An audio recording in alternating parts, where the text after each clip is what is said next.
already talking about, God knows where the panel will go, because the panel will go where they go.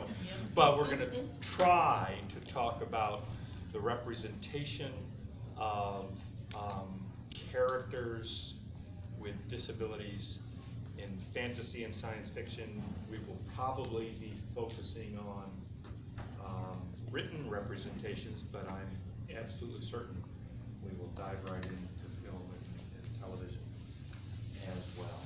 So we will have the panelists, we'll start with Sally, have the panelists introduce themselves, and then I will raise a series of questions, and we'll see if we can wrestle with this issue. We will not, I can promise you, we will come to no conclusions. All right. Hi, I'm Sally Gage. I am an author. I jumped on this panel because of interesting situations having to do with work, my personal work, and not really with my writing. So it was an interesting delve and a very eye-opening adventure on the disabilities topic, and that's where I am. I'm Heather Dewey Pettit. Let's see. I'm a writer, editor, sometime artist. I'm also a mom to a child with a disability. Well, multiple disabilities really. He's on the autism spectrum, and yeah. That's pretty much it. I'm Emma Michelle. I'm a writer, illustrator, and editor for Pseudopod, world premiere pro-market short fiction horror podcast. And I have a laundry list of things involving disability I'd like to see coming across my desk. Alright, my name is Shannon Mayer, and I am an author in fantasy, and I have a good number of books, and a few of which have characters who have some disabilities that they struggle with, and hopefully I've represented them in a way that is effective and helps people open their eyes. I'm Rick Wilbur. I'm a science fiction and fantasy author, half a dozen novels, 50 or 60 stories. Some of the novels for Tor and elsewhere, and at least half of the short stories for Asimov's science fiction magazine, but also published a lot of other markets for short fiction. And I'm the parent of a Down syndrome son that I post a lot about on Facebook, and various creative representations of my son have appeared in a couple of the novels and in a lot of the short stories, because I'm comfortable talking about Down syndrome. All right? Okay. So let's start with the idea of, Heather and I were talking about this earlier, and I want to have the writers talk about inside, outside. When I'm at Saturday special needs bowling with my son, and it's all the parents are there, and the caregivers are there, and the bowlers are there, and they have a wide range of mostly intellectual disabilities, and they're bowling, and we're talking to each other, and we are laughing at things that if you were an outsider and you had said such a thing, we'd be stepping outside to settle it, so I could explain to you how you can't use that word, or whatever. And it's an inside-outside thing. When you are inside that, you are free to have discussions that you are not free to have from the outside. Now, put that into writing, into creative work, and how do you handle that? Do you make sure the reader knows you're an insider, or do you not have to do that? So, if you don't mind, Sally, we'll start with you. Absolutely. Now, and then we'll each time we'll sort of change direction.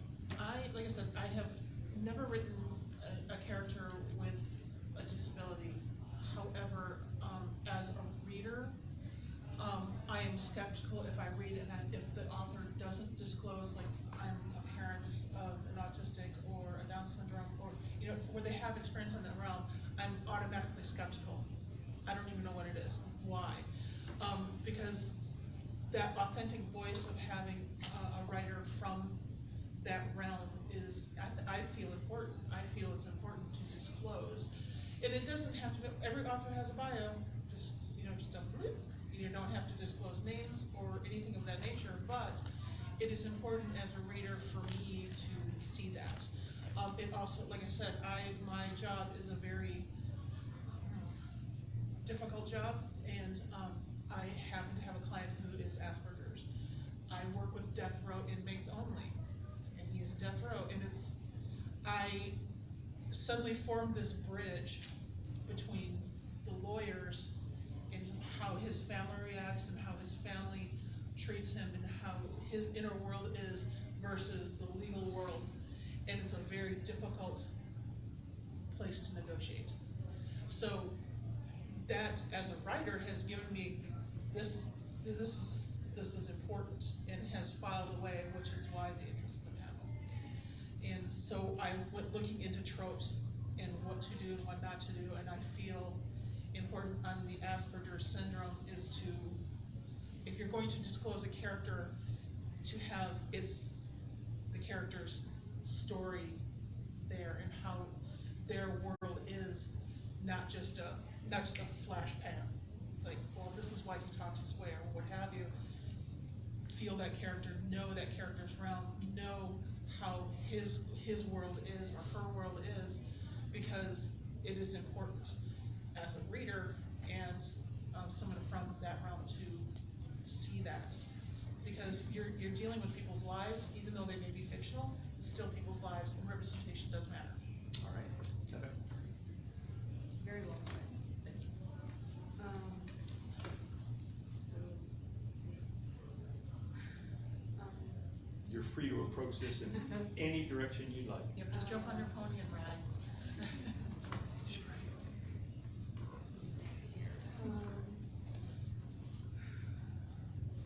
Can you reiterate? Well, inside, outside. You're an insider. I could go, I was thinking about answering and then we'll switch over, that give you a minute? Which is fine, yes. Did I give you a minute? Okay. Okay. So, it's something I don't talk about a ton, because I didn't think about putting in my bio, but, my dad, was like a very high functioning Asperger's, and he had a stroke near the end of his life, and that really changed his personality even more. So now you've got damage from a stroke as well as, some of the Asperger, stuff that he was dealing with, and so as a writer, I was, I do a lot of writing to kind of my own catharsis, and so, what I've done for him and for myself was I wrote a lot of the traits and stuff he was dealing with into a character. And I didn't say this character had Asperger's, it was a Yeti.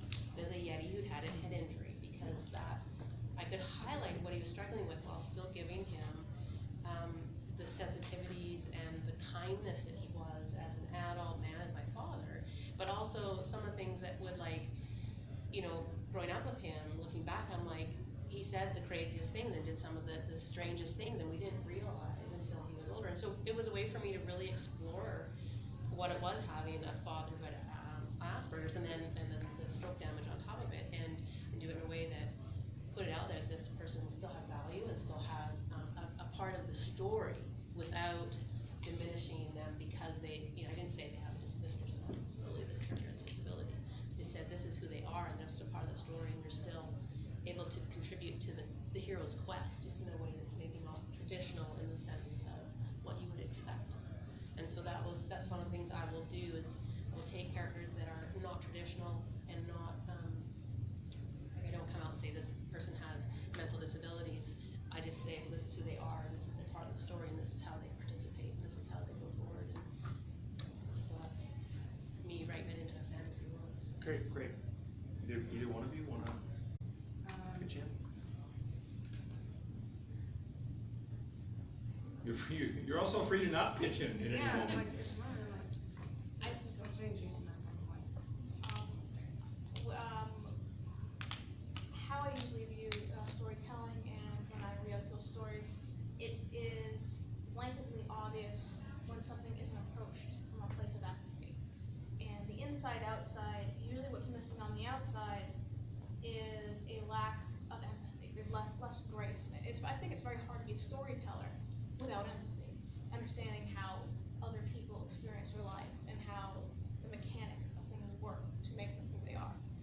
So when I write a story, specifically with disability, and it is obvious they have created a model of disability, that all people with intellectual disability are like this, and this is how I need to react to this, and it becomes, this is just, or you take it to the last point, this is just how women are. That becomes a monolith, and doesn't take into account the variety and the shades of an entire human experience, and that first comes from not from a place of empathy. To be inside and to be able to tell the jokes that other people would get stabbed in the eye for, it's understanding that you're in the pit with them. You understand all this. And that's why it's wholly offensive when someone who's not in the pit with me makes the same statement, because you haven't gone through the cycle to come back around. And from things come across my desk, it's obvious when they create monoliths out of the disabled, or women, or race, or whatever. Okay. Leaving the door open, Heather, but I'm happy to go on. So.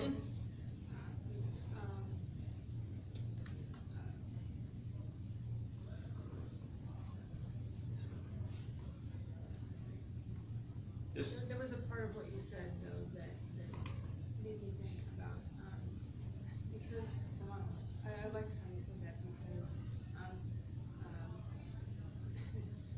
there is so much to, what I used to have is, autism, or not, like they say with autism, it's a spectrum, so, wide varieties, and not, every individual on the spectrum is different. Like every person is different. Okay. I'm gonna phrase it like this. When I am writing about Down syndrome, I'm writing about it from inside. He's 50 years old, and his mom left when he was 5 because she didn't want to deal with it. So that's a couple of guys for 45 years. And so when I'm typically hanging out with my son, which I do almost every day, I don't think of him as a Down syndrome person. I just think of him as my son. This is who he is. And I'm sure you're the same way, Heather, with your son. You just, when issues crop up that are related to the disability, you deal with them, and sometimes you curse, and sometimes you sigh, and sometimes you, in my case, sometimes you talk to police officers. Because that comes with the package. That's just part of the deal. That's what it is. But when I see representations in books or stories or Hollywood, I cannot help but assess how well they did. And it's like this. I'm also, those of you who know me know I'm also a baseball guy. I write about baseball a lot in my fiction. And so when I see a Hollywood movie about baseball, my immediate thing is to assess whether it looks like that actor can actually play the damn game or is faking it, right? And which is one of the things, by the way, that made Kevin Costner effective in his baseball roles, because he can actually play baseball. And so whenever I see Down syndrome represented, I cannot help but assess how good a job they do of it. With Down syndrome in particular, it's pretty much impossible for a non-Down syndrome person to portray a Down syndrome person because there are physical characteristics. So then I'm watching a Down syndrome actor, and I'm thinking, whoa, boy, that's the high end of the Down syndrome spectrum, that they can even act, right? And so I'm always sort of concerned about that. Then I tell myself, well, that's okay, I can't act either. So you're always sort of constantly in assessment mode, and you're sort of comparing it with the daily life that I have had for all these years, and the person he is. He's a great person. A lot of Down syndrome people are really great people. He's a great person. But when I'm reading representations, written representations, and I don't even know if I'm comparing them against what I have written. By the way, I'm going to read a story tomorrow at 4 about Down syndrome and football. And I urge you to come listen to it if you have an interest in this. And it's obviously a personal story, although highly fictionalized. And the reason I write about it is because I know it, and writers write what they know. That's why I write about baseball, because my father was a major league player. I grew up in baseball, and I know it. And so those things just emerge in my writing. But sometimes I worry, am I sort of, and I ask you this, am I sort of using my son's disability as a profit-making tool for me as a writer?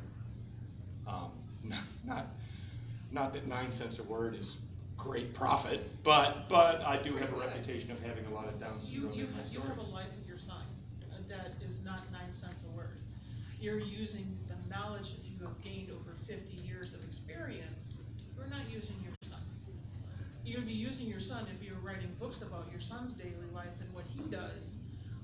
You are utilizing aspects and characterizing some aspects of it, but you're coming from a place of knowledge and compassion and grace. You're not using it as a plot point to sell your books. Every writer writes what they know. Right. So I write a lot of animals That's my and answer. farm Yeah, stuff, yeah, and yeah. and I write a lot of crazy people because I got a lot of crazy people in my family, and so I'm not profiting off of them specifically, but they trained me, they taught me, and I learned from them. And so your learning and your experience, whatever that is, whatever area that is, becomes part of what you write. Yeah, I just turned in a story that I co-authored with someone that features it's a generation shift, and they're having trouble, and the only person who's old enough to remember the important thing you have to know to get the ship back online is a person with Alzheimer's. And if you know it, and my mother died of Alzheimer's, so I'm familiar with Alzheimer's, went through the whole 8-year progression. And so I used all my Alzheimer's knowledge to talk about this character. And if you know Alzheimer's, you know a lot of times the old memories hang around longest. It's the newer memories that go first, right? So, as I was writing this, I was thinking this was kind of, my dad and I did not get along, but my mom and I, we got along great. This is kind of an homage to my mother, is how I was thinking about it. And there's a form of it that is educational too. Yes. Right? Yeah, there is a form that. of And there is that Sure. truthfulness to it. Sure. Especially when it's not fiction. Yeah. It's But sometimes people will take it in fiction better, right? They Yeah. swallow that, It's they'll palatable. palatable. And Right. if they feel they're being preached at, or like you should do this, they won't read that. But it's a story. I'm entertained, and they will take it. Yes. And it will help develop and change their whole And I thought it was outlook. kind of fun to have the woman with Alzheimer's, the only one that could save the generation Yes. shift. All 2,000 people aboard, because she still knew that one phrase. That one thing. One of the things I talk about with tropes that you want to steer away from are like the blind seer. It's like Yeah. everybody's a blind, the wise blind person. It's like, well, there's some truth to that, because blind people listen. That is their tool of navigating their world. So there is some truth to that. It's like you just don't have to take it to the nth degree of the classic little character in the corner, completely blind, then all of a sudden tongues kung fu master. right. It's that type of trope you kind of want to steer away from. Stay away from the monolith. Something I see constantly come across is, oh, I want someone to have a heightened sense of hearing. I'm going to make them blind. Yeah. Not all blind people can hear now. Yeah. And taking a woman and blinding her on chapter 1 does not instantly make her hear on chapter 2. And this is something people fall into. And I cannot name how many times it has come across that you purposely blinded a character, thinking she's going to have like bat-like ability. Well, they don't take into consideration, I edited a book, and it was the same thing, she blinded her, but she could see auras, and that's how she could might as well not be blind. You might as well have left her seeing, because you're taking away from the disability that is having sight issues. And so it was frustrating because this particular author didn't want to take these suggestions, and that's fine, that's their choice. But it was frustrating for me as the editor at that particular time to be seeing just such an easy out, as it were, when it came to a disability. I feel like lazy, right? It felt very lazy. I was like, this person doesn't even feel blind. Like that's how it was. This person felt like she was a seeing person. I was like, what's the point? All right, so there is in all of these issues we're talking about, there are spectrums all along the line.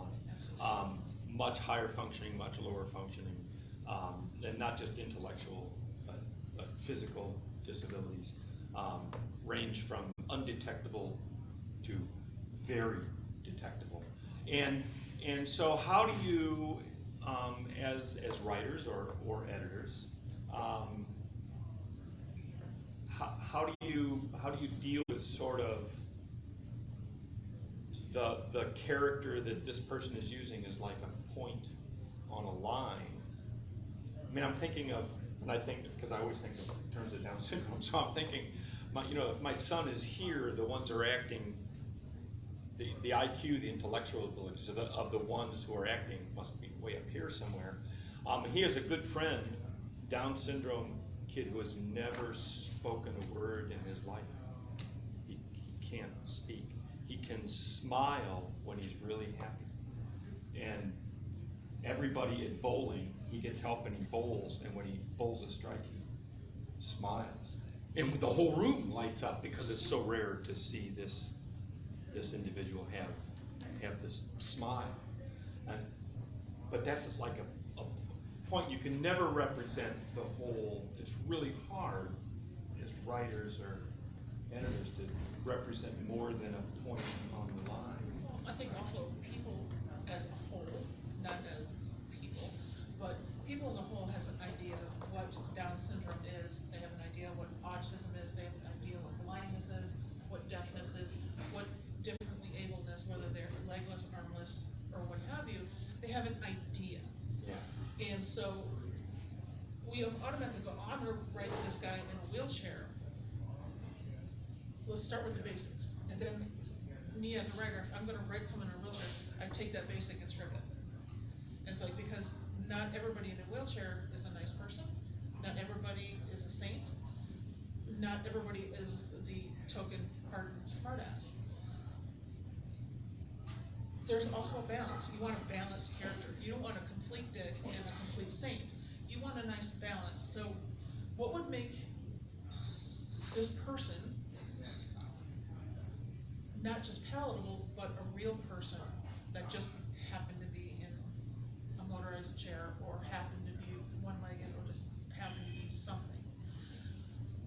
This is where your creative brain has got to stretch itself. You take the trope and you strip it away and start rebuilding your classic Chevy from this. And I think it's important, again, if you have someone who is in your life who is within that realm, who is in a wheelchair, who is blind, or who is deaf, or going blind, and talk to them. Are they witty? Are they hyper intelligent? Who is this person? He's not just a disabled person, he's a person. His name is Bob or Jim or what have you. This is an aspect. It's like a character is a jewel, and you have to give it a facet. You have to keep carving facets, and you'll have a beautiful jewel. If you stop at disability, you have a crooked-ass looking stone that only shines a very distorted light of this. And you want a beautiful stone in your story. You don't want to offend anybody. You don't want to misrepresent, but you want it to be accurate as well. So keep carving those little. Sorry, I almost swore. Keep carving those divots on your gemstone. Your character is going to be great. Going back to the last panel, do your research. If you don't know anybody, talk to somebody. People are not going to bite you.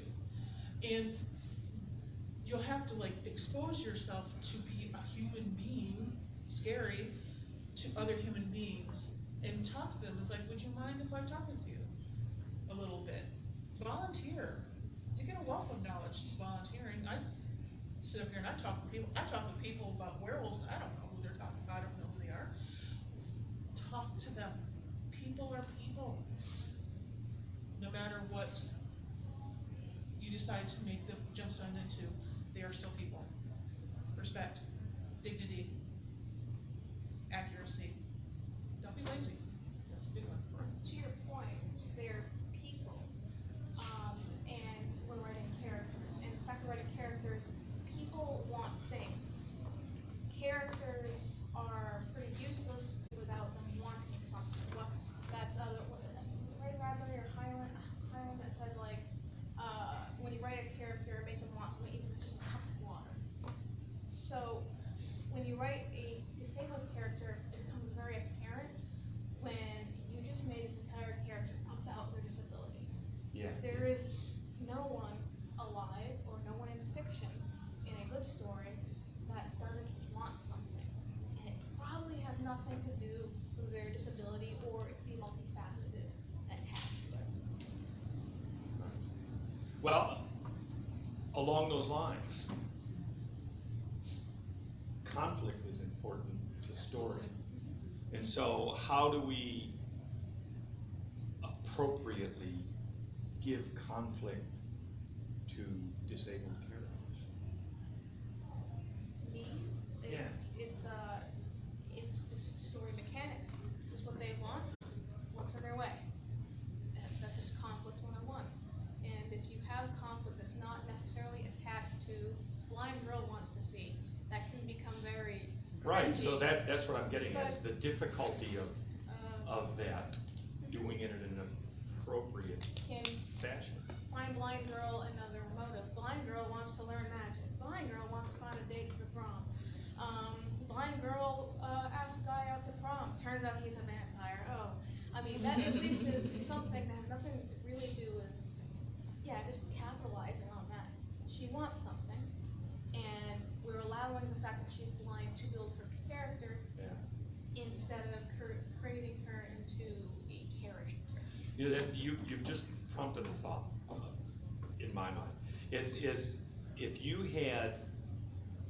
if you knew you're going to have a movie, if you knew that everybody in the theater was connected to autism or Down syndrome, you could show a different movie than a movie you could safely show to people in the audience who are not connected to that world. And this audience would find these things very, very funny. And we would all be like hugging each other and crying about how funny that was. And this audience would be outraged if they did laugh. You see what I'm saying? So for the writers on the inside to write it to be read by the outside, you have to be careful. Well, sometimes it's an issue of audience, in that not everything is written for everyone. And it may offend some people when they're like, well, I didn't like that movie. Maybe it wasn't written for you, and maybe that's why you think it's stupid. Yeah. And that literally happens. Good. So that's an important thing, I think, to remember. The audience, intended audience, really, really matters. And it changes how you tell about the character. Well, there's two other types of conflict that can come up. One is if your character is recently disabled and is still coping with a sense of loss, frustration, anger. Why did this happen to me? That's one sort of conflict. And then if your character has been highly disabled for a long time, there's caregiver burnout that can be a source of Sure, conflict. absolutely. Been there. Absolutely. And another aspect, more? Yeah, no. So another aspect is, it is for physical disabilities, it's a little easier to be inside the head or even first person, to write first person about that disability. For intellectual disabilities, that's really hard to do. How do you write them? And it's very hard to do. Other than maybe Flowers for Algernon, who has successfully, you guys all remember that famous story. How, other than that, can you think of a story that's inside the head of somebody who is mentally retarded? And I claim that term, by the way, as one I'm sort of weirdly proud to use. I don't know how you get inside. I don't know how do you even, how would you get inside the head of I've your... not even touched that because, you know, I don't know. I don't know what my son's thinking of. Yeah, I don't know. We had a little conversation before a previous panel where my son the other day, I was taking him every Tuesday night, we go out to dinner at one of his favorite restaurants, so we're heading to Tijuana Flats. And on the way to Tijuana Flats, he suddenly looks over at me and he says, 5 + 2 is 7. My response to that is, something's up. Something happened. Maybe he stole something from a store. I mean, all of a sudden I'm wondering what the hell, because he would never say 5 + 2 is 7. And I'm thinking, in fact, that's a plot point. By golly, I could write a whole story on 5 + 2. It's a clue. Yeah, because I spent I'm still working on it. That was just this last Tuesday. I still don't know what the hell was going on. You took him to Tijuana Flats every 7 days? Yeah, that could be. We go there once a week. Maybe. So, You're welcome. so I'm thinking, because I'm still sort of wrestling with what the hell did that mean? Because sometimes his conversational train is chugging on down the tracks, and I don't even know where those tracks I are. didn't tell you he wants to go to 7-Eleven because The Slurpees. I could, Yeah, or the donuts. yeah, That's a whole other story you I know. can tell you about. Yeah, and that's a story. I'm gonna write that story. So again, And I'm gonna call it 5 + 2. 5 + 2. And like I said, you can do, on that, you can do, wants to go to 7-Eleven, maybe he saw the numbers, he goes every 7 days. Yeah. Is 5 + 2, did what? There could be a million storylines to this most fantastical thing that he just happened making up, going down the road, his own internal dialogue. Yeah, and that's what I don't know. I think Flowers for Algernon is the only thing that comes to mind where we, the reader, got to see the internal dialogue of somebody with intellectual disability. Pretty deep intellectual disability at the start of that story. I hope, do you guys know that story? Any magic science makes him an intellectual giant, but then it loses its effectiveness, and by the end of the story, he's again the Charlie that he was at the start of the story. Powerful, powerful stuff. Well, one of the things that basically what brought autism into perspective for me was reading Temple Grandin's work, and what she does with her cattle. It's like, I understood that because that was my first degree, was animal science arm, and it's like, she put it in a way, her mathematic brain and her animal brain made it where it was completely relatable, at least to me. Her experience being an autistic person in that realm, she is by no means intellectually stunted. She is incredibly intelligent. She's just not socially. She's just different that way. So her social interactions and her methods in her memoir really made sense, and it really resonated. And it's like, I really had no idea that this is what it was like being inside her brain, because she was able to take it out of her brain and put it on paper. Because she had a persistent parent who kept her going in education and kept her motivated. And I think that is another good place to start if you're writing on that spectrum, is to read things like that from someone who's, again, from that internal, from that know. Because then you get an idea, it's like, oh, she sees equations, or she sees the angles, and she sees how things work at an exponential speed of light that we can't comprehend as being mundane folk. Yeah. Who were like, it's like watching ping pong, and they know And so it's an amazing glimpse into the world of the internal, much like, Right. yeah, Right. much like We ours. need to save time for questions, and this would be that time. So, any questions? Yes? Just kind of curious as to what, when reading or writing or editing whatever these types of, these stories with these types of characters, what is kind of like your berserk button, the most frustrating thing you can see? Because one of the things I always run across that frustrates me to no end is when so many characters out of 10, their only trait is, I'm frustrated about my disability, is their only trait that they really have. Yeah. And obviously there's so much more to that. Like, obviously, I also have a brother who has Down syndrome. I don't think that his whole world, I'm frustrated about Down syndrome. No. I don't think he even thinks about it. No. But so often that is the only thing that he Just, my son's pretty full of himself a lot of the time, actually. So, I'm sorry, I shouldn't be laughing, but he can be inadvertently very funny, because he thinks he's really something. Sometimes it's like bad writing. Yeah. And that's some bad writing. I think there is, in a story mechanic, there is, sometimes people, a marker of bad writing is people confusing adversity with conflict. Adversity is, me and you are gonna go up a mountain, and this mountain is really treacherous. That's our adversity. Or someone's mental condition or disability can be their adversity. Our conflict is, you told me, I told you we shouldn't go up this. Like, this is only gonna get there in time. Well, we're not gonna get there in time if we're dead. That's our conflict. That's the story. The mountain is the adversity. And you can relate that. It's really bad writing if it's all about, oh, my conflict is I don't like my disability. Well, that's not your conflict, that's your adversity. Where's your conflict?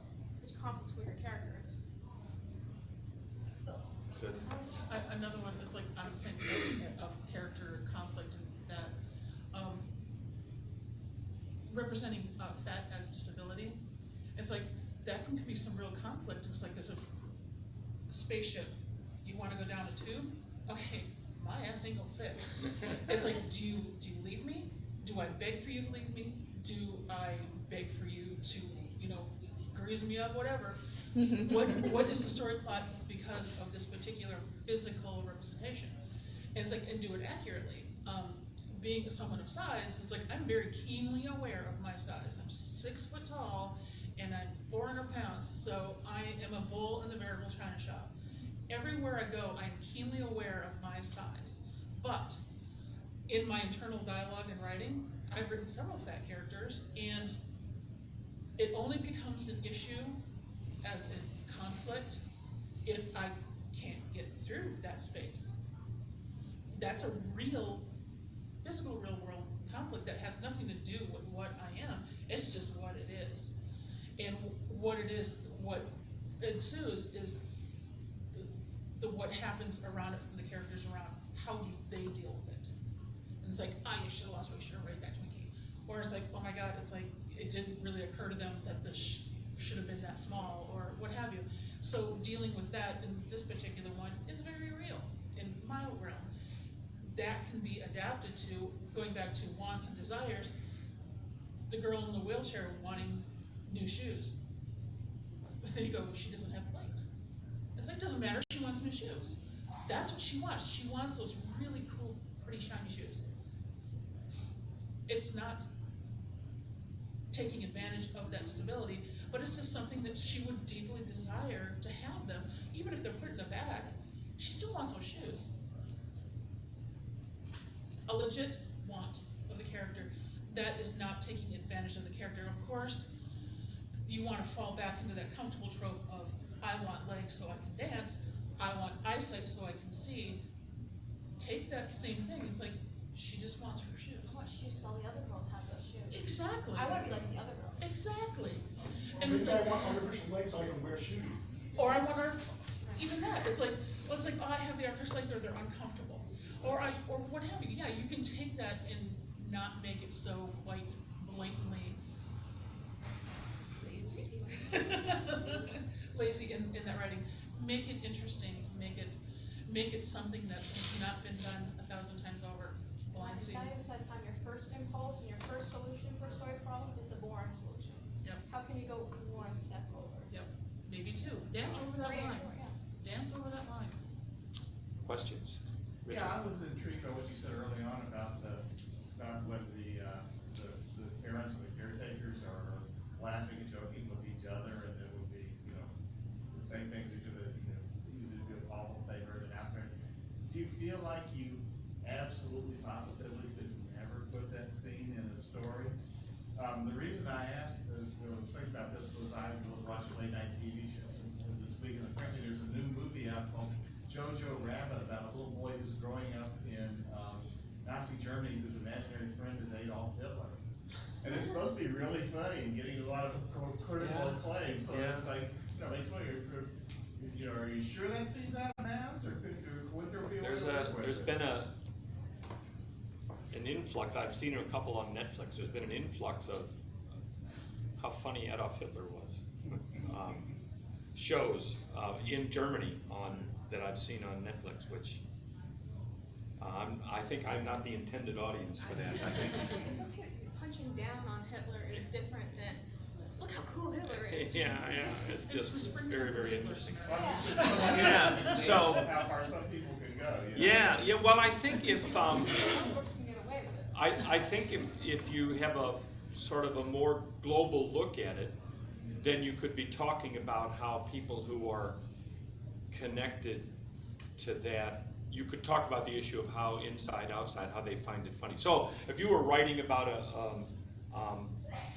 if you were writing a scene set in the bowling alley on Saturdays with the special needs bowling, sure, you could talk about them laughing. You could have them talking about things. Your brother is Down syndrome, did you say? Yes. See, you and I could have a fabulous, funny Down syndrome. You wouldn't believe, what I saw yesterday, right? It was just the craziest, and we could have that, and it would be fine. And you But- could go in the story if it was like in a greater context. Yeah, so if you opened up the context to a more global view of it, you might be able to do those things. I mean, in the consciousness of someone who actually has a disability, I guess there's a level below which they're unskilled and they're unaware of it. Yes. And the thing is, when you have a disability that causes you suffering, but you're smart enough to realize it, it's actually becomes, in some ways, it actually becomes worse. Yeah, you hit on the thing that's in the story I'm going to read tomorrow. It There are a lot of Downs people who know they have Down syndrome. And know that they're limited compared to other Yes, people. absolutely And they it do. causes them Absolutely, heartache. and they quite rightly demand to be treated as equal. Or to, even, I'll give you another example, you talk about autism, people with Asperger's. yeah. I mean, I've known personally people with Asperger's, and some of them, are acutely aware of their social limitations, and, Sure. and it causes them course. massive amounts of heartache. Yeah. And, you could do a lot of science fiction. I don't know if they've done a lot of science fiction stories, but, an average, I guess you call neurotypical person, I know enough about the terminology there, looks at robots and taking over the world, and oh no, an Asperger's person says, they might see, having the robot girl is awesome. Because the robot girl would actually relate to them better than most human girls would. Because they don't have much emotion, they're not gonna over. See, already we're sort of treading on dangerous water here. So What I'm trying to saying, walk along. So, yeah, but look at a couple new, yes. I don't know, I wanna ask this question as succinctly as possible. We went to have. What? You guys turned off the lights. The darkness falls. I'll take care of it. Well, now this has gone after dark, so. Wow. Wow. Sorry, Can you hear me? absolutely. The sort of the role of fiction in our lives, I think for the most part, is to expand our world, expand our understanding of different people. So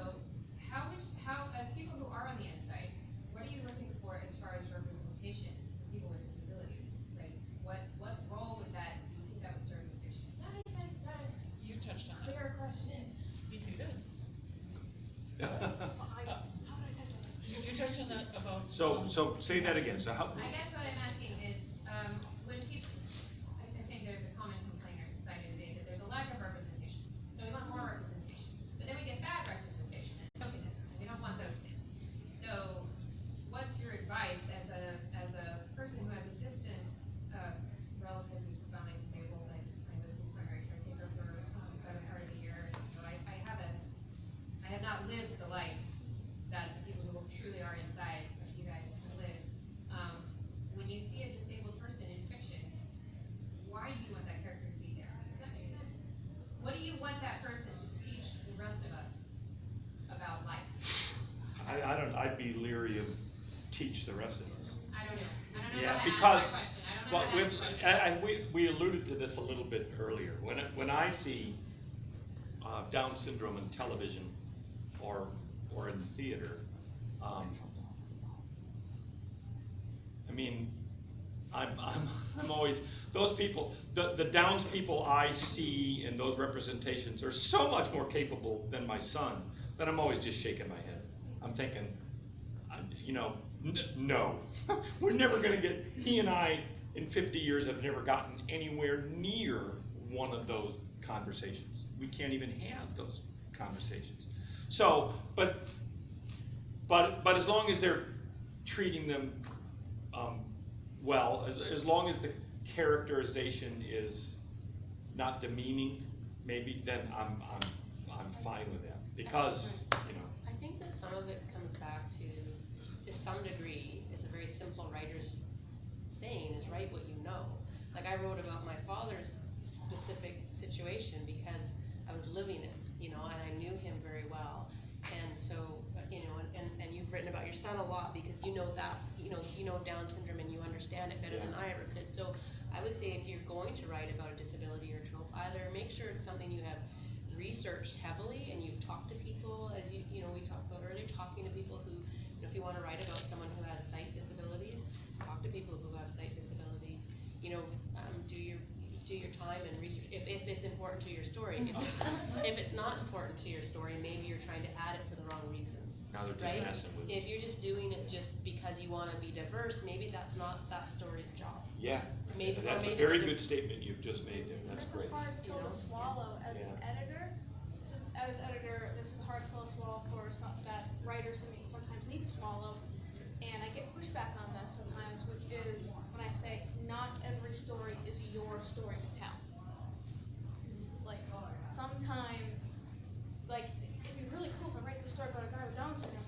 Maybe that specific story isn't yours. Maybe it's his. Yeah, there are certain things, there's certain disabilities and certain issues that I won't touch in my books because I'm not familiar with them and I don't want to misrepresent.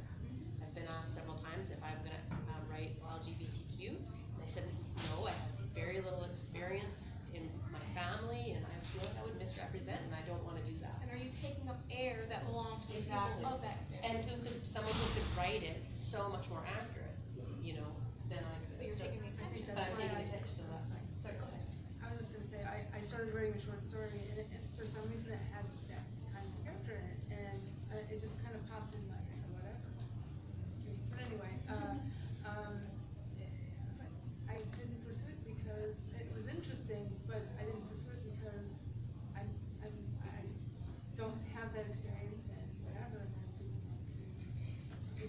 Yeah, my personal writing, I would never venture into writing Asperger's, even though I have a niece and I have a client who have Asperger's. But what I have is, I have a niece who is innocent, and my client is a mass murdering person. Okay, so here's my spectrum. And that is pigeonholing a person with Asperger's into innocent, guilty. Yeah, and yet there's a million levels here that would be unfair to any one of these million people if I pigeonholed it into innocent and guilty. And so, that's not my place. I would never venture to do it, even though I have a tippy toe into that pond, I would never personally do that. So it's a scary, daunting business, even dealing within your realm to put your experience out there, because it's like our words affect people's lives that we don't know. And that's a responsibility that writers take seriously. And so a serious writer does their legwork, does their homework, tests it out, and like you were writing this story, it's like you said not to go there, she recognized. And she's like, you recognized LGBTQ, but we can remedy that. But you can, once you hit that, where you're going, I really shouldn't, this isn't my swim home, I need to go back to my pond.